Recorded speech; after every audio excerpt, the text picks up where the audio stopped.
جب آپ نبی پاک کی وجہ سے ہم سے پیار کرتے ہو تو پھر ہمارا حق یہ بنتا ہے کہ ہم بات بھی مدینے والے کی کریں، صبح بھی کریں شام بھی کریں، کیونکہ جے خالق نے آقا نو گلنا نہ ہوندا، قسم رب دی دنیا بنائی نہ جاندی، جے دنیا دے رہبر نے آنا نہ ہوندا، اے رونق جہان تے لائی نہ جاندی، جے امت دے والی نہ رالے نہ ہوندے، اے امت کسے کو بخشوائی نہ جاندی۔ سارے اپنے کرتوتوں کی طرف دیکھو، خدا کی قسم باندر نہیں بنے، مصطفیٰ کا صدقہ ہے، تمہارے چہرے نہیں بگڑے، مصطفیٰ کا صدقہ ہے۔ جس طرح کہ ہم لوگ کے کرتوت ہیں، زمینیں کھل جانی چاہیے، آسمان کھل جانے چاہیے، لیکن پھر بھی بچے ہوئے ہیں، پھر بھی جنت میں جانے کی خواہش اور تمنا ہے، تو پھر مانو نا فرض عصیاں سے ہم نے کبھی کنارہ نہ کیا، دل افسردہ انہوں نے کبھی ہمارا نہ کیا، ہم نے تو بہت کی جہنم کی تجویز پر تیری رحمت نے گوارا نہ کیا،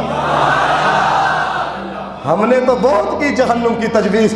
سنو حضرت میں آپ کو بتاؤں، میں جب نبی کی عزت کی بات آتی ہے، حضرت یوسف اللہ کے نبی، آپ کے بھائیوں نے آپ کو غلام کر کے بیچا تاجروں کے ہاتھ، تاجروں نے پھر عزیز مصر کو بیچا، عزیز مصر نے جب حضرت یوسف علیہ السلام کو خریدا تو مصر کے اندر نا لوگوں نے غلط فہمی کے طور کے اوپر یہ کہہ دیا کہ عزیز مصر نے نا ایرانی غلام کو خریدا ہے، انہوں نے غلط فہمی کے طور پر حضرت یوسف علیہ السلام کو غلام کہا۔ دوستو غلط فہمی کے طور پر پھر اللہ تعالیٰ کی غیرت سے برداشت نہیں ہوا، میرا نبی ہوئے لوگ غلام کہتے پھرے، غلط فہمی کے طور پر کیا، پھر کیا ہوا، اللہ تعالیٰ نے 7 سال مصر والوں کو قحط کے اندر مبتلا کیا، اور وہ یوسف جس کو غلام سمجھتے تھے اللہ نے اسی یوسف کو مصر کا بادشاہ بنا دیا۔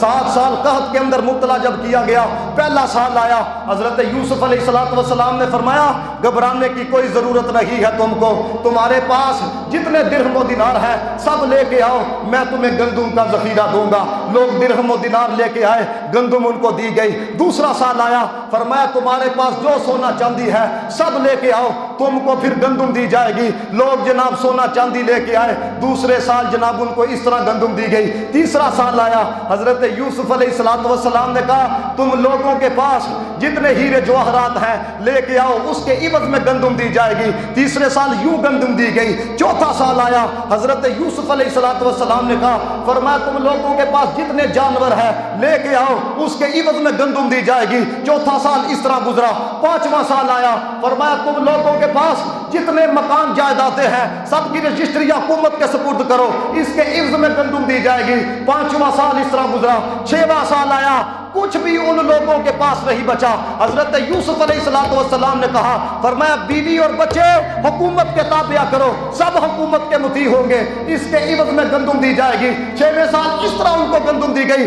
7واں سال آیا، حضرت یوسف نے کہا بڑا ہوئے چھوٹا ہوئے، آقا ہوئے غلام ہوئے، وزیر ہوئے مشیر ہوئے، فرمایا سب اپنے آپ کو بیچو۔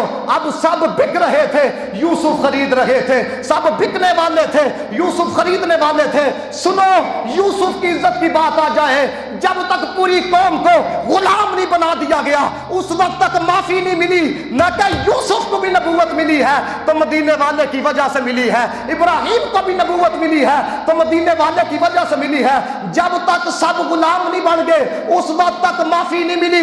یہ یوسف کی عزت کی بات تھی، یہ فراز کے بغیرتوں کو تو پتہ ہی نہیں کہ نبی کی عزت کا معاملہ کتنا حساس ہے۔ ہم بے بس ہیں، ہم کمزور ہیں، ہم احتجاج کر سکتے ہیں، ہم جناب اپنی آواز بلند کر سکتے ہیں، لیکن ہمارا رب بڑا غیرت مند ہے۔ خدا کی قسم ہم رہے نہ رہے فقیر کے جملے سن لو، یہ جنہوں نے مصطفیٰ کی گستاخی کی ہے یہ تباہ کر دیے جائیں گے، یہ برباد کر دیے جائیں گے، یہ ختم کر دیے جائیں گے، پر رہے گا یوں ہی ان کا چرچا رہے گا۔ پڑے خاک ہو جائیں جل جانے والے، مٹ گئے مٹتے ہیں، مٹ جائیں گے آدھا تیرے، نہ مٹا ہے نہ مٹے گا کبھی چرچا تیرا، پست وہ کیسے ہو سکتا ہے جس کو حق نے بلند کیا۔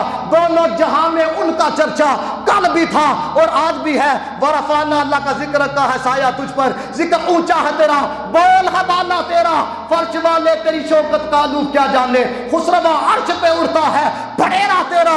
وہ ایک کمینہ تم کیا جانو مدینے والا کون ہے جس کی عظمت کے جھنڈے عرش کے اوپر بھی لگے ہوئے ہیں، اس کو مدینے والا کہا جاتا ہے۔